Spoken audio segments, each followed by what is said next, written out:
मध्य प्रदेश में राज्यसभा चुनाव दिलचस्प होते जा रहे हैं। बीजेपी ने तमाम कयासों पर विराम लगाते हुए तीसरे उम्मीदवार के नाम की घोषणा कर दी है। रविवार देर रात बीजेपी ने राज्यसभा की तीसरी सीट पर महेश केवट के नाम को जारी किया है, यानी कि उन्हें उम्मीदवार बनाया है, जिसके बाद अब मध्य प्रदेश के राज्यसभा चुनावों और राज्यसभा चुनाव के सियासी समीकरणों पर सबकी निगाहें हैं। लेकिन आखिर कौन है महेश केवट, विस्तार से इस रिपोर्ट में आपको हम बताएंगे। नमस्कार, आप देख रहे हैं एमपी तक और मैं हूं आपके साथ आकांक्षा ठाकुर। देखिए, मध्य प्रदेश में 3 राज्यसभा सीटों पर चुनाव होने हैं। पहले ही 2 राज्यसभा सीटों पर बीजेपी अपने उम्मीदवारों के नामों की घोषणा कर चुकी थी। नाम थे रजनीश अग्रवाल और तरुण चुग। दोनों ने नामांकन भी दायर कर दिया है। ये दोनों सीटें जो हैं पहले से बीजेपी के पास थी। तीसरी सीट जिस पर दिग्विजय सिंह सांसद थे, उनके ये ऐलान करने के बाद कि वो अब राज्यसभा नहीं जाएंगे, चुनाव नहीं लड़ेंगे, इसके बाद कांग्रेस ने मीनाक्षी नटराजन को अपना उम्मीदवार घोषित किया। शुरुआत से ही कयास लग रहे थे कि बीजेपी मध्य प्रदेश में तीसरी राज्यसभा सीट पर अपना उम्मीदवार उतार सकती है। आपको बता दें, जैसे ही बीजेपी ने 2 उम्मीदवारों के नामों की घोषणा की, उसके बाद लगातार संकेत बीजेपी की तरफ से आ रहे थे, जिसमें ये साफ दिख रहा था कि बीजेपी तीसरा उम्मीदवार उतारने की भी तैयारी में है। रविवार देर रात तक सीएम हाउस में गहमा गहमी हुई, काफी लंबी बैठकें चली, जिसके बाद आखिरकार महेश केवट के नाम की घोषणा बीजेपी के द्वारा कर दी गई, जिसके बाद अब मध्य प्रदेश के राज्यसभा चुनाव काफी दिलचस्प मोड़ पर आ गए हैं। अंकगणित को लेकर सवाल उठ रहा है। सवाल ये भी उठ रहा है कि क्या मध्य प्रदेश में कांग्रेस अपनी इकलौती राज्यसभा की सीट बचा पाएगी या नहीं बचा पाएगी। लेकिन उससे पहले आपको हम बताते हैं कि महेश केवट कौन है और कैसे उनका नाम राज्यसभा की उम्मीदवारी तक पहुंच गया। पार्टी के प्रदेश नेतृत्व और केंद्रीय नेतृत्व ने जो जनता की सेवा करने के लिए जो हमें जवाबदारी देने की सोची है, निश्चित ही मन प्रसन्न है, प्रफुल्लित है कि जनता की सेवा करने का एक नया अवसर और नया माध्यम प्राप्त होगा।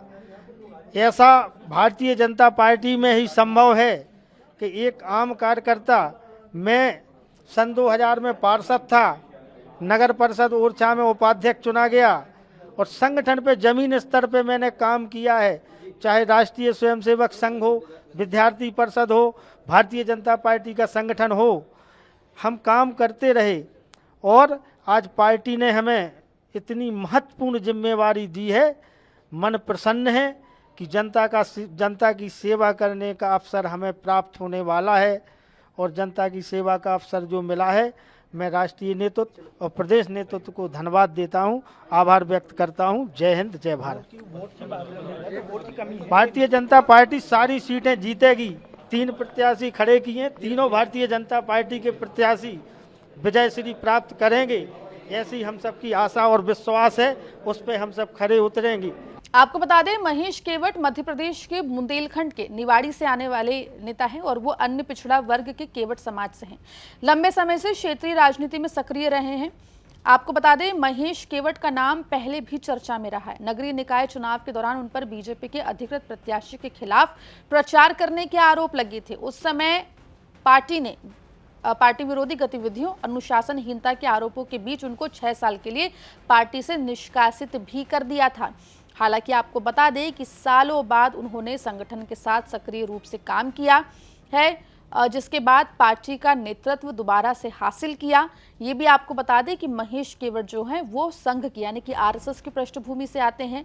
और तो और हाल ही में 24 अप्रैल को राज्य सरकार ने उन्हें मध्य प्रदेश मछुआ कल्याण एवं मत्स्य विकास बोर्ड का अध्यक्ष नियुक्त किया था और अब बीजेपी ने उनके ऊपर बड़ा दाव खेला है, बड़ा भरोसा दिखाया है और राज्यसभा उम्मीदवार बनाया, जिसके बाद माना जा रहा है कि मध्य प्रदेश की राजनीति में उनका कद जो है वो कहीं ना कहीं बढ़ता हुआ दिखाई दे रहा है। जहां एक तरफ बीजेपी ने तीसरा उम्मीदवार घोषित किया है, वहीं दूसरी ओर आपको बता दें कि कांग्रेस खेमे में खलबली मच गई है।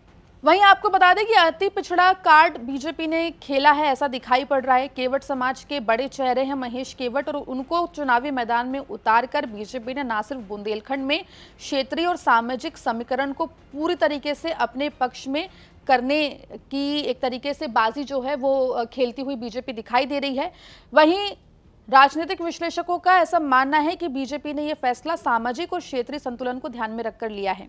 जहां एक तरफ केवट समाज में महेश केवट की पहचान और बुंदेलखंड क्षेत्र में उनकी सक्रियता के चलते उनको उम्मीदवार बनाया जा रहा है, वहीं आपको ये भी बता दें कि बीजेपी के वरिष्ठ नेताओं में तीसरे प्रत्याशी को लेकर शनिवार रविवार को काफी लंबा मंथन हुआ। माना यह जा रहा है कि पहले बीजेपी वेट एंड वॉच की सिचुएशन में थी। मीनाक्षी नटराजन का नाम सामने आने के बाद मंथन जो है बीजेपी में तेज हुआ। 7 जो है नामों का पैनल तैयार किया गया। जब केंद्र से हरी झंडी मिली उसके बाद बीजेपी ने देर रात महेश केवट को अपना तीसरा उम्मीदवार जो है वो घोषित कर दिया।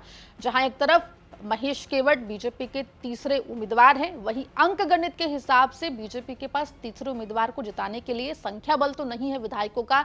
ऐसे में मध्य प्रदेश की राजनीति एक बार फिर से हॉर्स ट्रेडिंग देख सकती है, ये माना जा रहा है। कांग्रेस के विधायक क्रॉस वोट कर सकते हैं, ये कयास शुरुआत से लग रहे हैं। अब ऐसे में कांग्रेस अपने विधायकों को क्रॉस वोटिंग से कैसे रोक पाती है, देखना भी दिलचस्प होगा।